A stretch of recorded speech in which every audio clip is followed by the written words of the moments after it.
thing that you will be doing every day is downloading your data. So how do we do that? Well, as with the instrument, start to start, stop to stop, we like to keep it straightforward. So there's a download button. Please press that.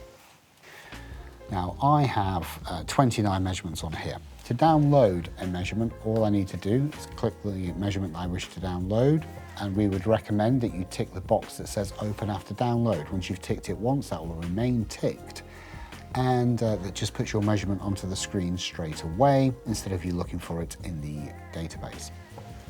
So to download one measurement, highlight the one you wish to download. However, if you have taken our advice and used the Trojan 2 with the 24-hour timer, you can highlight all of your measurements that you wish to download in blue, press download, and they will download them in date order. I shall just focus on downloading one measurement. I know audio has been recorded because I can see a tick there on the screen. That does not mean that one example of audio was recorded, just that audio was recorded. I can't imagine you'll ever be lucky enough to have one example of audio being recorded in the space of a day. You never know.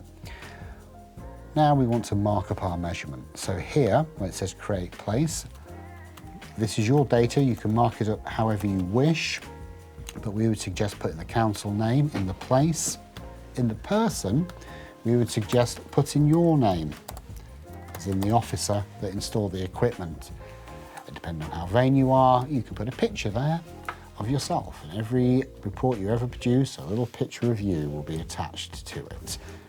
Please let me know if you do that. I won't judge you.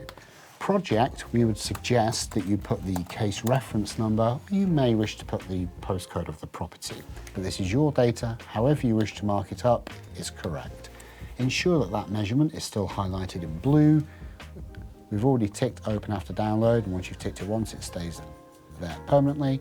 All I need you to do now is press the button that says download. This part is entirely dependent on how fast your laptop is. It's now downloading the audio, so it'll download the time history first and then the audio. And here we have a measurement downloaded to NoiseTools. So what can we see here?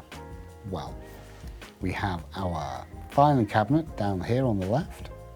In the middle, we have our measurements, and then down the side, we have our tabs, things you can do with your measurements. And that's all NoiseTools is. Filing cabinet, the measurement, things you can do with your measurement. But that's all you need it to be.